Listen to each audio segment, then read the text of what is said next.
سيدنا ومولانا محمد صلى الله عليه وعلى آله الأطهار وصحابته الأخيار. أما بعد، فإن الإنسان في هذه الدنيا، الإنسان المؤمن، يقول النبي محمد صلى الله عليه وسلم: أمره كله إلى خير. وقد قال صلى الله عليه وسلم: عجبت لأمر المؤمن، كل أمره إلى خير، وليس هذا لأحد إلا للعبد المؤمن خصوصي. إن أصابه خيرا فشكر، هذا الأجر من المولى الأكبر، وإن أصابه شر فصبر، هذا الأجر من الإله الأكبر سبحانه وتعالى. ففي كل أحوال المؤمن يدرك به الأجر والثواب شريطة أن يسلم الأمر لله رب الأرباب، ويرضى بما قدر المولى رب الأرباب سبحانه وتعالى، ولا يعترض على الله فيما قدر، بل يرضى ويستسلم فيحوز من الله الأجر والثواب الأعظم. Assalamualaikum warahmatullahi wabarakatuh. Bismillahirrahmanirrahim. Alhamdulillahirrahmanirrahim. Wassalatu wassalamu ala sayyidina Muhammad wa ala alihi wa sahbihi ajma'in. Amma ba'd. Orang yang beriman itu segala urusannya akan menjadi kebaikan. Sebagaimana dalam hadis Rasulullah SAW pernah bersabda, kurang lebih artinya, aku merasa takjub terhadap semua urusan orang yang beriman, karena semuanya akan berujung pada kebaikan. Kalau dia mendapatkan kebaikan, kemudian bersyukur, dia akan dapat pahala yang besar dari Allah. Begitu juga sebaliknya, ketika dia mendapatkan sesuatu yang jelek, yang tidak nyaman, musibah, kemudian bersabar, ujung-ujungnya akan menjadi kebaikan, mendapat pahala dari Allah Subhanahu wa Ta'ala. Tapi dengan catatan, ini tidak bisa didapatkan oleh semua orang. Yang bisa mendapatkan hanya orang beriman yang menerima keputusan Allah, ridho kepada takdir Allah, dan tidak protes terhadap apa yang dikehendaki oleh Allah Subhanahu wa Ta'ala. Ketika itulah semua yang dialami orang beriman akan menjadi pahala. قال الله سبحانه وتعالى في القرآن العظيم: وبشر الصابرين الذين إذا أصابتهم مصيبة قالوا إنا لله وإنا إليه راجعون. هؤلاء الذين يستسلمون لقضاء الله وقدره، ولا يتذمرون ولا يعترضون على الله في قضائه وفي قدره. وقد قال صلى الله عليه وآله وسلم: من أصيب بمصيبة فقال إنا لله، أي كلنا وأمرنا كلنا نرجع إلى الله، ليس لك من الأمر شيء، وإنا إليه راجعون، والمرجع إليه سبحانه وتعالى. فنحن وما نملك لله من صحة، من أولاد، من مال، لله، وإليه راجعون، والمرجع إلى الله. لا ملجأ ولا منجأ من الله إلا إليه سبحانه وتعالى. فمن قال هكذا عند المصيبة: إنا لله وإنا إليه راجعون، اللهم أجرني في مصيبتي، أي يا رب إني استسلمت لقضائك وقدرك ولم أعترض على حكمك، اللهم أجرني في مصيبتي واخلف لي خيرا منها أي أبدلني خيرا مما أخذ مني. قال النبي محمد صلى الله عليه وسلم كان على الله أن يبدله خيرا مما أخذ منه. فقد مات زوج أم سلمة رضي الله تعالى عنها قبل أن تتزوج بالنبي محمد صلى الله عليه وسلم، فحزنت على أبي سلمة حزنا شديد،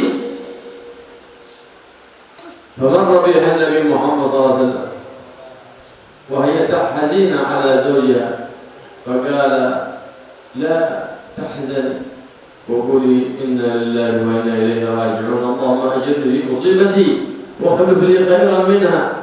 قالت ومن مثل أبي سلمة؟ ما في أحد. أبو سلمة كان كريم، كان ذو أخلاق طيبة، فلما امتثلت لأمر النبي محمد فقالت مثل ما أمرها النبي محمد.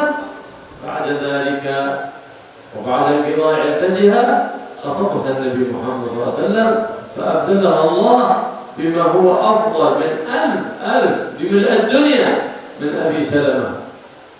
هذا عندما استسلمت لقضاء الله وقدره.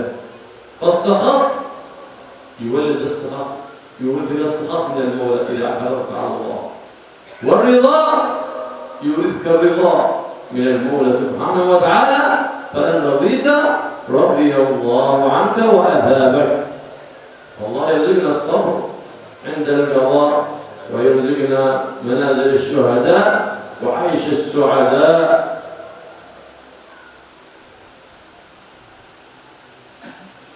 Allah Subhanahu wa taala berfirman di dalam Al-Qur'an, "Wa basyyiris shabirin." Berilah kabar gembira kepada orang-orang yang bersabar, yaitu alladzina idza asabatuhum musibah qalu inna lillahi wa inna ilaihi raji'un. Yaitu orang-orang yang ketika tertimpa musibah maka mereka akan mengatakan inna lillahi wa inna ilaihi raji'un. Mereka inilah yang akan mendapatkan kabar gembira karena mau pasrah menerima qada dan qadarnya Allah dan tidak protes sama sekali terhadap apa yang ditakdirkan oleh Allah. Dalam hadis Rasulullah SAW pernah bersabda, kurang lebih artinya, barang siapa tertimpa musibah kemudian mengatakan inna lillahi wa inna ilaihi raji'un, Allahumma ajirni fi musibati wahluf li khairan minha. Artinya inna lillah, sesungguhnya kami semua ini milik Allah. Kita, keluarga kita, kesehatan kita, rezeki kita, semuanya milik Allah. Wa inna ilaihi raji'un, dan semuanya akan kembali kepada Allah. Allahumma ajirni fi musibati, ya Allah berilah aku pahala atas musibah yang aku alami. Wahluf li khairan minha, dan berilah aku ganti yang lebih baik daripada apa yang engkau ambil. Siapa yang tertimpa musibah kemudian membaca zikir ini, inna lillahi wa inna ilaihi raji'un, Allahumma ajirni fi musibati wahluf li khairan minha, maka pasti Allah akan memberi ganti yang lebih baik dari apa yang diambil oleh Allah darinya. Dulu Sayyidah Ummu Salamah sebelum menikah dengan Nabi itu punya suami yang lain. Suaminya meninggal. Ketika suaminya meninggal, Sayyidah Ummu Salamah itu bersedih luar biasa. Sedihnya luar biasa. Ketika sedih, Nabi lewat. Kemudian menasihati Sayyidah Ummu Salamah untuk bersabar dan mengucapkan zikir tadi, inna lillahi wa inna ilaihi raji'un, Allahumma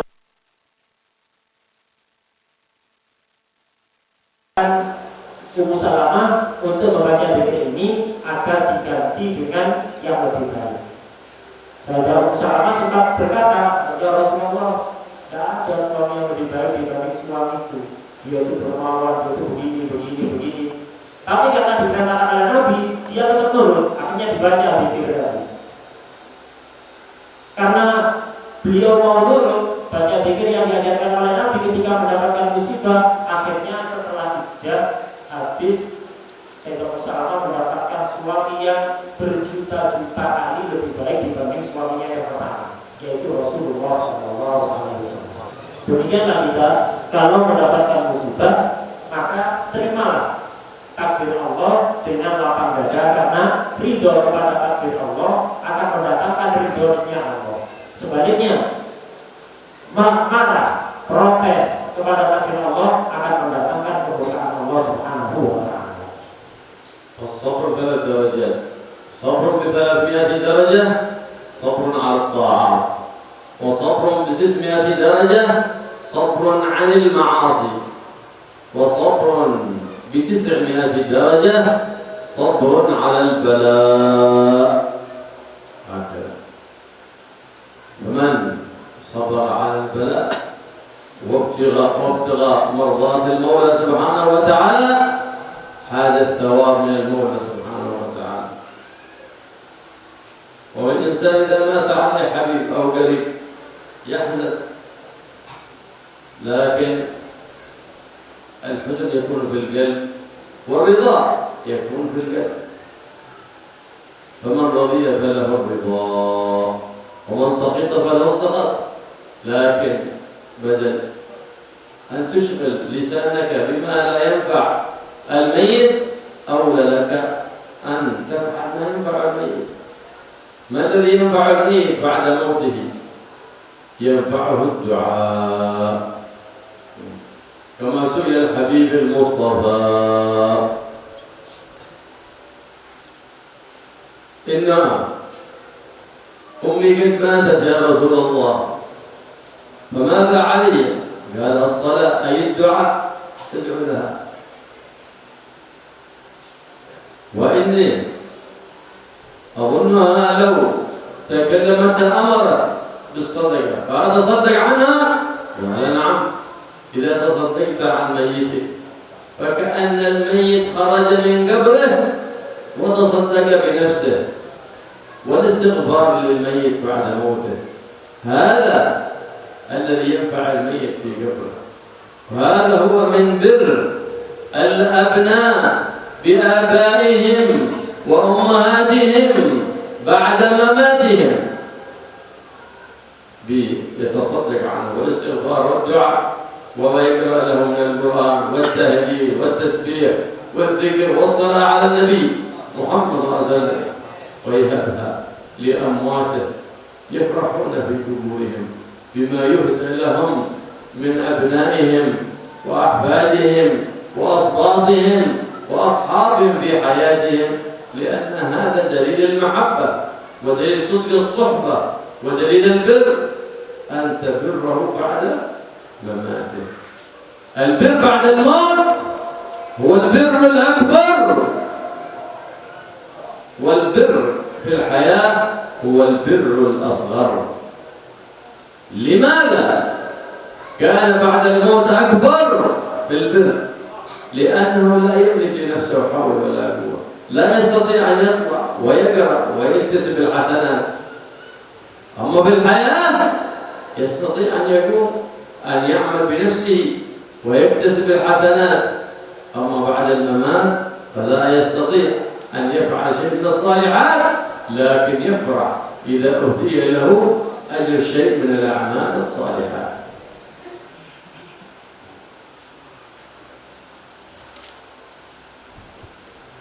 Sabar itu ada 3 tingkatan. Sabar yang paling rendah ini akan mengangkat kedudukan orang tersebut sebanyak 300 derajat, yaitu sabar menjalani ketaatan dan ibadah kepada Allah. Yang kedua, sabar yang akan meninggikan kedudukan orang yang bisa bersabar, yaitu sampai 600 derajat. Ini adalah sabar meninggalkan maksiat. Yang paling tinggi, sabar ketika mendapatkan musibah. Ini akan mengangkat kedudukan setinggi 900 derajat. Barang siapa yang bersabar atas musibah karena ingin mendapatkan ridha Allah, maka dia akan mendapatkan pahala yang besar dari Allah. Wajar seseorang ketika ada orang yang disayangi meninggal kemudian sedih, itu wajar. Tapi tetap dia harus ridho kepada takdir Allah. Ridho itu tempatnya ada di dalam hati. Kalau hatinya ridho, maka dia akan mendapatkan ridho Allah. Tapi sebaliknya, kalau dia protes, maka akan mendapatkan kemurkaan Allah. Tapi Walaupun kita diperbolehkan untuk bersedih ketika ada keluarga yang meninggal, jangan berlarut-larut. Daripada kita menyibukkan lesan kita dengan sesuatu yang tidak manfaat untuk mayit yang sudah meninggal, lebih baik kita sibukkan lesan kita dengan sesuatu yang bisa membahagiakan mereka dan di dalam kuburannya, yang bermanfaat untuk mereka. Apa itu? Ada beberapa hal. Di antaranya sering mendoakan orang yang sudah meninggal. Sering mendoakan orang yang sudah meninggal.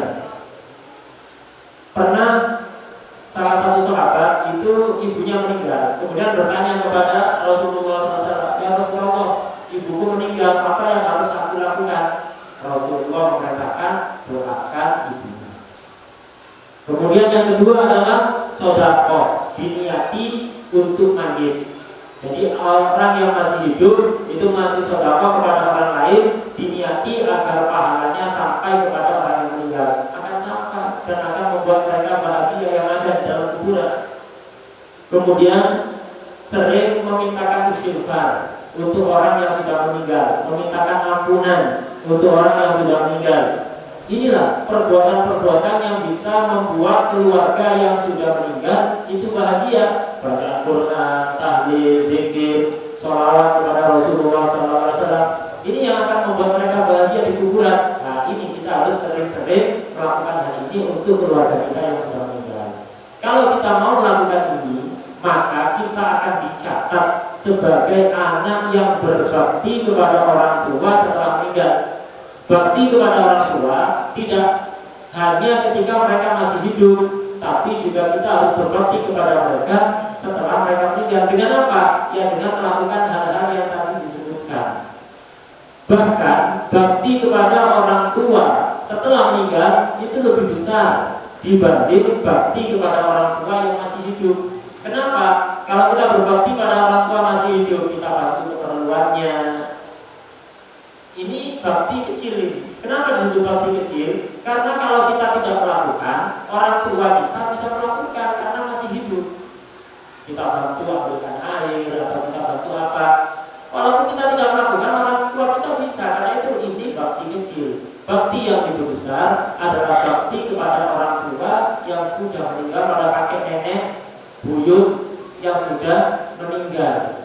Dengan membacakan tahlil, Quran, membacakan istighfar, doa, sedekah diniati mereka. Ini bakti besar. Kenapa? Orang yang sudah meninggal tidak berdaya, tidak bisa menambah pahala. Tidak bisa. Yang bisa menambah pahala mereka siapa? Kita yang masih hidup. Kita ini pahala mereka dengan tahlil dan sejenisnya. Dengan begitu kita disebut orang anak yang berbakti. Dan bukan bakti kecil, bakti besar. Kenapa? Orang tua kita yang sudah meninggal tidak bisa melakukan sendiri tanpa kita diiringi. Karena itu sering-seringlah membahagiakan orang tua atau keluarga yang sudah meninggal. Ya Rasulullah SAW, "Idza mata ibnu Adam, illa ta'mal illa min thalath, sadaqatin jariyah, aw 'ilmin intafa'a bih, aw waladin salih yad'u lahu." إذا أنت أعددت الولد الصالح في حياتك وربيته على الخلق الحسن والأدب الحسن وعلى منهج جد الحسن محمد صلى الله عليه وآله وصحبه وسلم، تقر عينك به في الدنيا وتسعد به في الآخرة، فحينئذ يبرك في حياتك ويبرك بعد مماتك. إن أعددته من الآن في حياتك تفرح به بعد ذلك. فإن الإنسان إذا أهمل أبناءه ولم يربيهم التربية الحسنة والأدب الحسن والخلق الحسن ولم يعلمهم شيء من شرع النبي محمد صلى الله عليه وسلم، بل أهملهم في مدارس لا تعلم محبة الله ولا رسوله ولا تعلم شرع الله ولا سنة رسوله ولا الخلق الحسن، ثم بعد ذلك يريد منهم البر، ما عرفوا حقوق الوالدين، لأنك لو علمتهم شرع النبي وقرآن النبي فيعرفون بر الوالدين ويبرونهم في الحياة وبعد الممات كما قال النبي محمد صلى الله عليه وسلم سئل أي الأعمال أفضل يا رسول الله؟ قال الصلاة بأول وقتها ثم أي يا رسول الله؟ قال بر الوالدين. ثم أي يا رسول الله؟ قال الجهاد في سبيل الله. جاء أحد من الصحابة يا رسول الله أبايعك على الهجرة والجهاد. قال ألك والدان؟ قال نعم. قال اذهب ففيهما فجاهد. هناك الجهاد إذا أردت الجهاد، الجهاد في بر الوالدين، الجهاد في مخالفة النفس والهوى، هذا هو الجهاد الأكبر.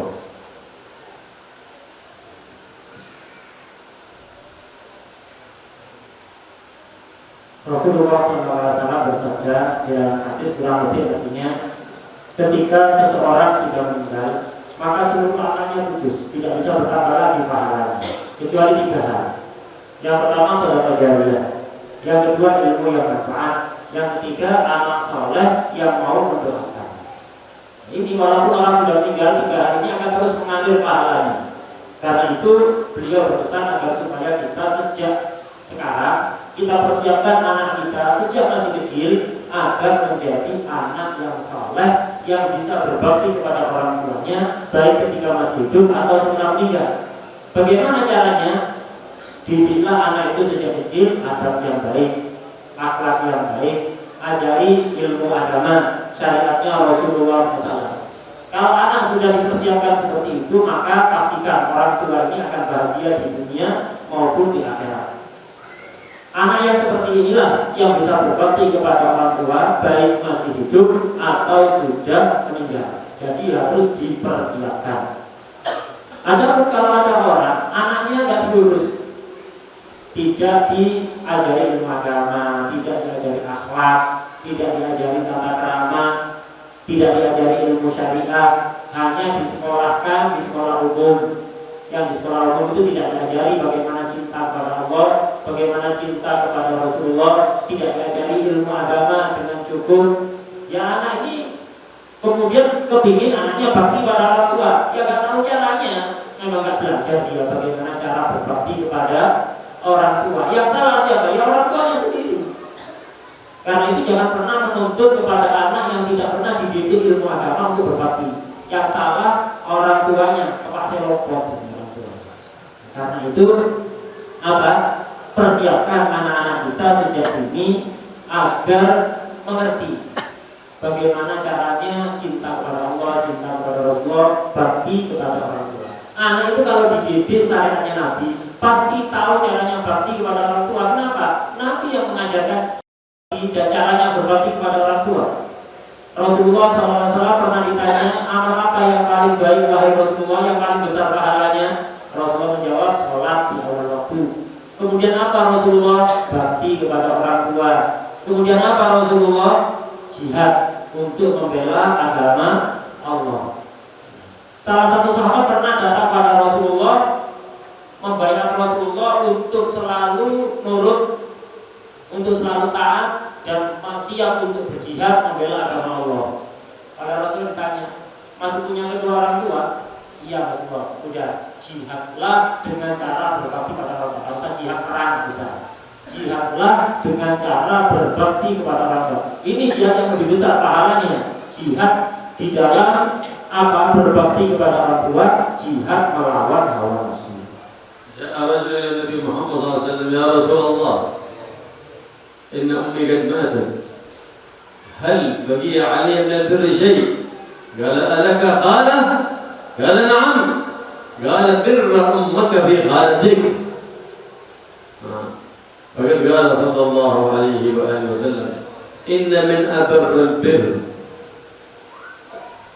an yasila ar-rajul ahli wuddi abihi fi hayatihi alladhi kana yuhibbu walidahu wa tuhibbu ummuka fi hayatihi تبرهم وتصلهم وتتواصل معهم بعد ممات أمك وبعد ممات أبيك.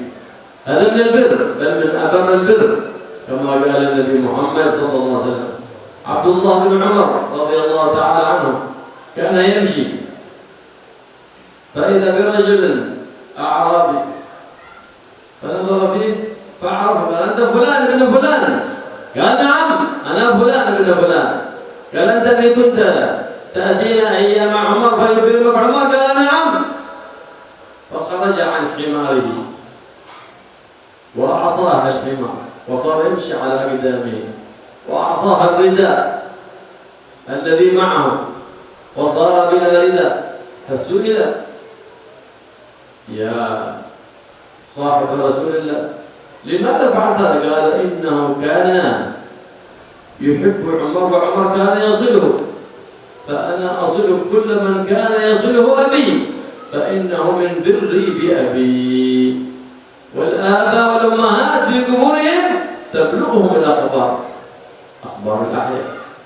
ولهذا يدعو الإنسان دائما الدعاء: اللهم أبلغهم من أخبارنا ما يسرهم، ولا تبلغهم من أخبارنا ما يسوءهم، ولا تحملهم من أوزارنا ما ينوءهم أي ما يثقلهم. هكذا من أحب آباءه وأمهاته في قبورهم فعليه بالاستقامة، فإنهم يتأذون إذا سمعوا من أبنائهم أنهم وقعوا في المعصية، وقعوا في شرب المسكرات أو المخدرات أو ما يخالف شرع سيد البريات محمد صلى الله عليه وسلم، يستاءون في قبورهم وتسود وجوههم في قبورهم بسبب تلك الأخبار التي تبلغهم عن أبنائهم وبناتهم.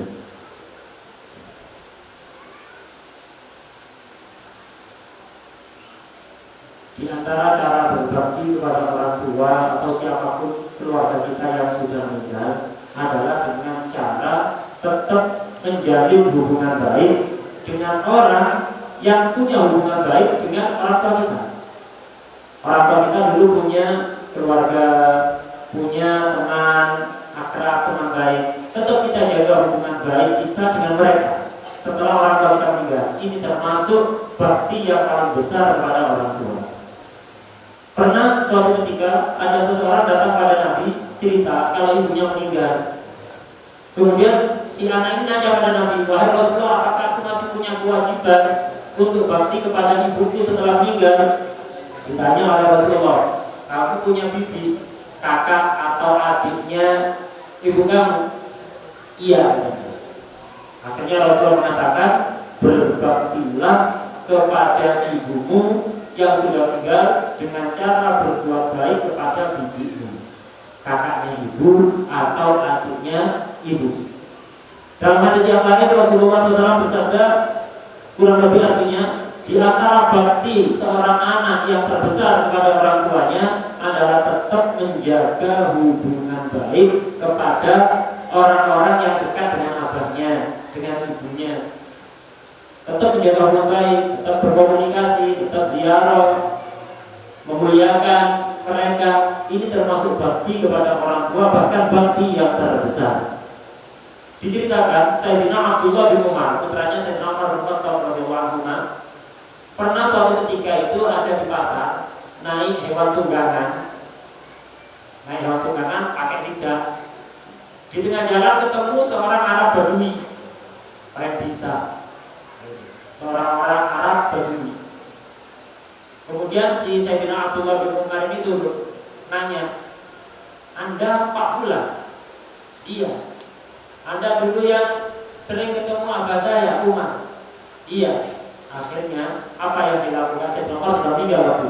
Akhirnya Sayyidina Abdullah bin Umar itu ngasihkan hewan tunggangannya pada orang itu. Ini hadiah untuk Anda. Eneknya dikasihkan. Kalau dulu bukan enek, himar, hewan tunggang. Langsung dikasihkan, ridaknya dikasihkan. Beliau kembali pulang dengan jalan kaki, tidak pakai ridak. Orang-orang merasa heran. Wahai sahabat Rasulullah, kenapa Anda ngasihkan hewan tunggangan ridak Anda kepada orang Arab Badui itu? Memangnya siapa dia? Oh, itu orang itu dulu sangat cinta pada Sayyidina Umar, abahku. Dan Sayyidina Umar, abahku, sering ngasih orang itu. Aku ingin bakti kepada Umar, kepada abahku dengan cara begini. Tetap memuliakan orang yang dulu dimuliakan oleh abahku. Aku ingin ini dicatat sebagai baktiku kepada abahku setelah meninggal. Kemudian juga perlu kita ketahui, kata beliau, orang yang sudah meninggal itu mengetahui kabar tentang orang yang masih hidup.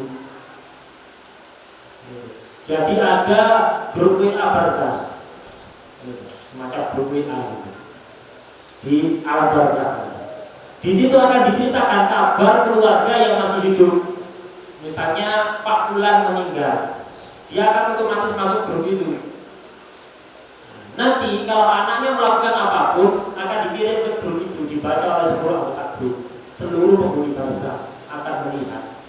Sehingga kalau yang tampil di situ kabar baik, anaknya rajin sholat, jamaah, rajin ibadah, tidak maksiat, mereka senang, bangga ada di kuburan, berseri-seri wajahnya.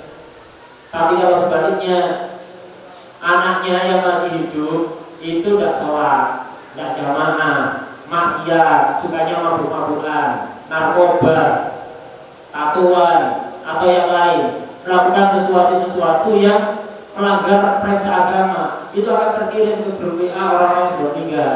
Dia akan sedih, malu, sumpahnya luar biasa, bahkan didoakan panjang umur. Karena itu istiqomahlah kita selama hidup di dunia. Kenapa? Keistiqomahan kita menjalankan perintah agama itu otomatis tercatat sebagai bakti kepada orang tua yang sudah meninggal, akan menyenangkan mereka yang ada di dalam kuburan. Dan beliau tadi berpesan agar kita sering-sering berdoa, ya Allah, sampaikanlah kabar-kabar yang baik tentangku kepada orang tua yang sudah meninggal, kepada keluarga yang sudah meninggal, dan jangan pernah kau sampaikan berita buruk tentang aku kepada mereka yang sudah meninggal, dan jangan bebankan dosa-dosaku kepada orang tua yang sudah meninggal. كان سيدنا عبد الله بن رواحه صاحب النبي محمد صلى الله عليه وسلم وشاعر النبي محمد صلى الله عليه وسلم استشهد في غزوة مؤتة، وكان له ابن. في ليلة من الليالي تخلف عن الجماعة خلف النبي محمد صلى الله عليه وسلم، فرأى والده في تلك الليلة وقال له يا بني أخزيتني البارحة في عسكر الأموال. على إيش؟ لأنه تخلف عن الجماعة، ما ترك الصلاة. كل الأخبار تبلغ الأموال، فكيف ما يحرص الإنسان على الطاعات، خصوصا في شهر رمضان التي فيها تضاعف الأجور وتضاعف الحسنات. يثاب في شهر رمضان على الفريضة 70 فريضة، والنافلة بثواب الفريضة في رمضان أجر عظيم من المولى الكريم. أسباب المغفرة كثيرة في رمضان، فقد قال النبي محمد صلى الله عليه وسلم عندما قرب له المنبر فصعد في الدرجة الأولى فقال آمين، ثم صعد الثانية فقال آمين، ثم صعد الثالثة فقال آمين.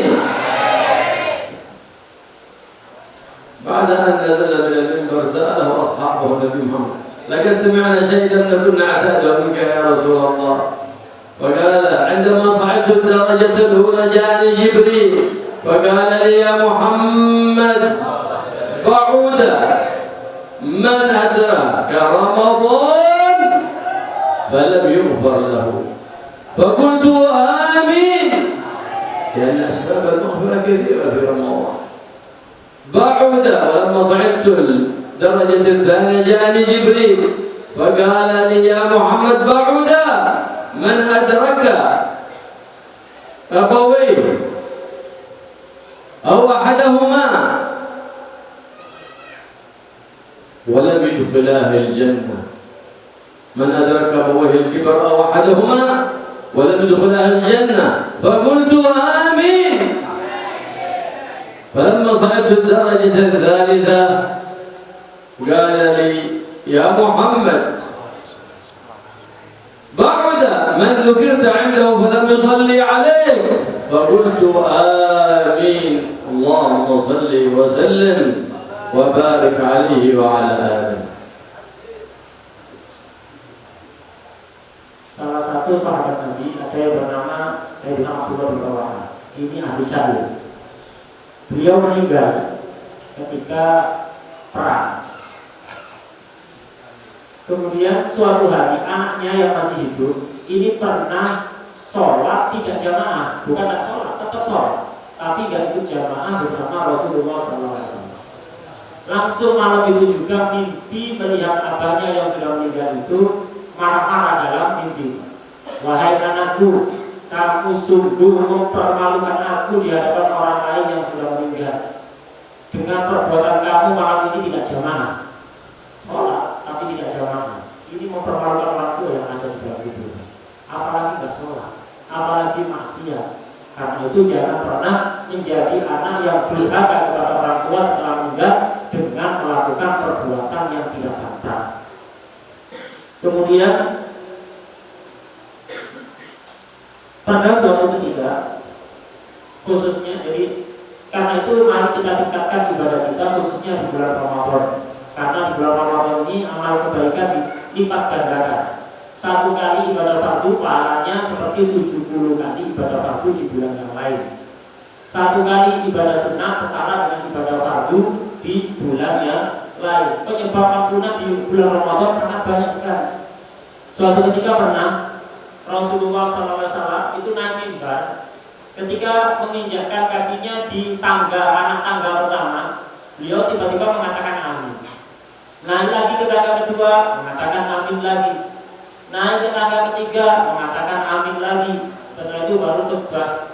Selesai khutbah, para sahabat nanya, Rasulullah, kok ada yang aneh tadi waktu Anda naik mimbar? Tidak seperti biasanya Anda melakukan seperti itu. Apa yang aneh? Iya, Anda baca amin 3 kali kan? Naik tangga, amin, naik lagi, amin lagi, naik lagi, amin lagi.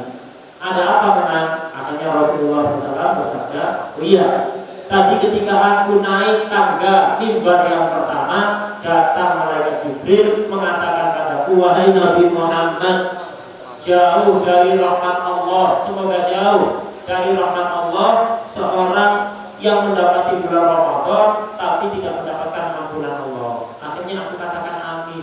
Yang doa malaikat Jibril, yang amin Rasulullah, pasti dikabulkan. Orang mendapatkan bulan Ramadan kok tidak mendapatkan ampunan Allah, didoakan jauh dari rahmat Allah oleh malaikat Jibril dan diamini oleh Rasulullah. Kenapa? Penyebab ampunan di Ramadan banyak. Loh kok ini bisa gak dapat? Kenapa? Keterlaluan. Kemudian ketika aku naik tangga kedua, Jibril mengatakan, semoga dijauhkan dari rahmat Allah orang yang memiliki 2 orang tua yang sudah usia lanjut, yang sudah sepuh, yang sudah sangat tua, tapi kok tidak berhasil mendapatkan surga. Dia untuk masuk surga gampang, tinggal baik sikapnya kepada orang tua, khususnya kalau usianya sudah lanjut, sudah sangat tua. Gampang itu kunci masuk surga. Lo kok tidak berhasil masuk surga padahal punya orang tua yang usianya sepuh? Semoga jauh dari rahmat Allah kata Jibril. Diamini oleh Rasulullah. Kemudian yang ketiga, kata Jibril, semoga dijauhkan dari rahmat Allah orang yang mendengar tentang engkau wahai Nabi Muhammad, mendengar namamu, sifatmu atau apapun yang berkaitan denganmu, tapi tidak membaca sholawat kepadamu. Semoga jauh dari rahmat Allah. Amin kata Rasulullah Sallallahu Alaihi Wasallam.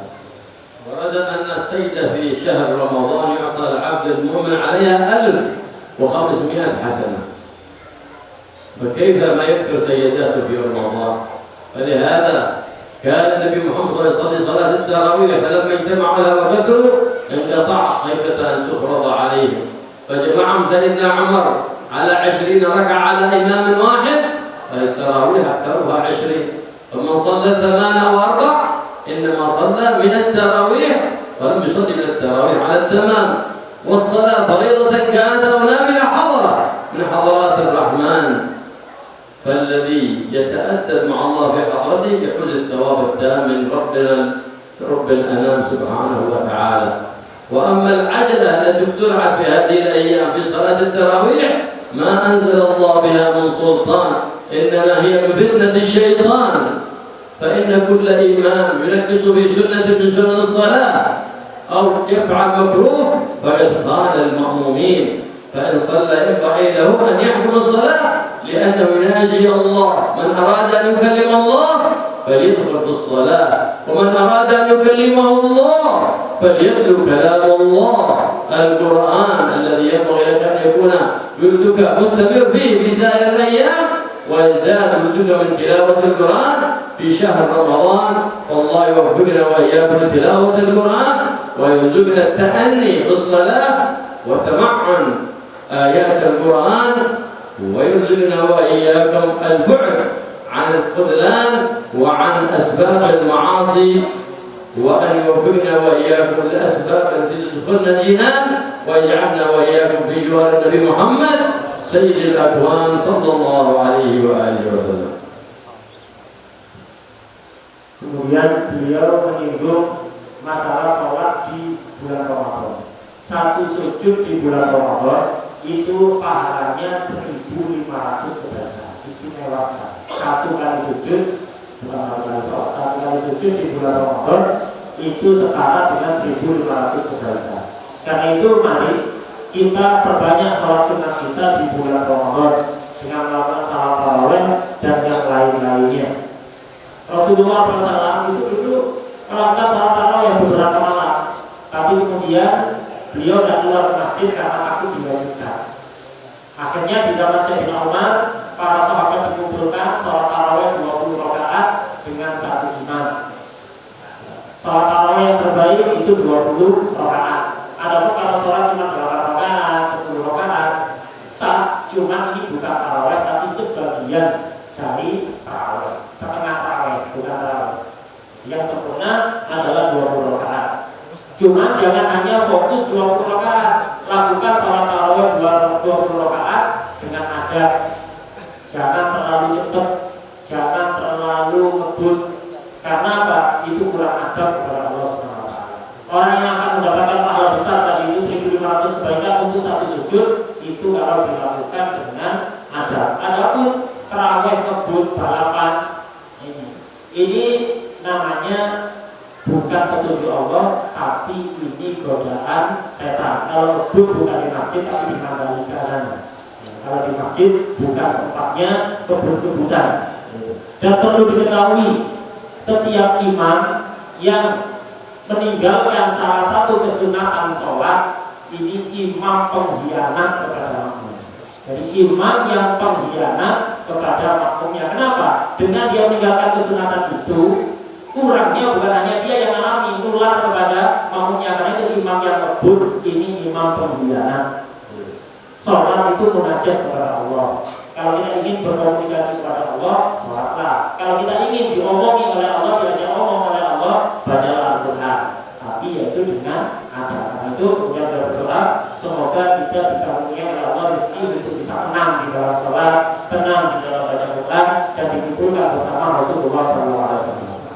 الله يتولى بالله ويحمينا بحمده ويرعانا بالعفو ويجعلنا خالص في الوعظة ويغفر لنا ولكم والله يحفظنا ويكفينا ويبيننا بالطاعة ولا يذلنا بالمخالفات في جاه محمد سيد السادات جعلنا له الفضل العظيم جميع الأديات وأرجلنا فيه من الذنوب والخطيئات يغفر لنا لكم والله ويحفظنا بما بقي وما هو آت ويجعل الله شاهدا لنا لا شاهدا علينا يسلم وسلم رمضان وتسلم وتقبلنا يا رب العالمين واجعلنا في حلقائه ولجزائه وأجرائه من النار ويدخلنا الجنة وينفقنا للأسباب بدخول الجنة وينفقنا لتلاوة القرآن ويشرح صدورنا بالقرآن ويرزق أسئلتنا بتلاوة القرآن ويؤمن قلوبنا بالقرآن ويرزقنا ويكفر عمل ما في القرآن بجاه من نزل عليه القرآن سيدنا ولا محمد سيد الأكوان حين ربنا حياته وجبنا عما يريدنا في دين ودنيانا سنة على عدوك ولنا ببلاد وحمنا بعنا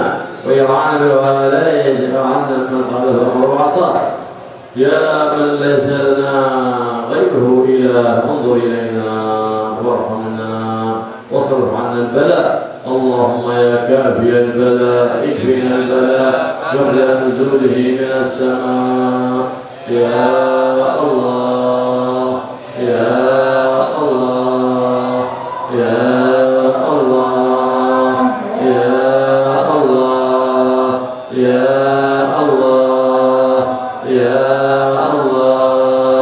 يا الله يا الله يا رب يا رب يا مستغيثين يا درك الهالكين أغثنا أدركنا برحمة من عندك تغفر لنا بها ذنوبنا يا رب العالمين واجعلنا من أبر الأبناء بالآباء والأمهات وأموات برحمتك يا أرحم الراحمين. وصلى الله على سيدنا محمد النبي وعلى آله وصحبه وسلم. سبحان ربك رب العزة عما يصفون وسلام على المرسلين والحمد لله رب العالمين. بسر الفاتحة.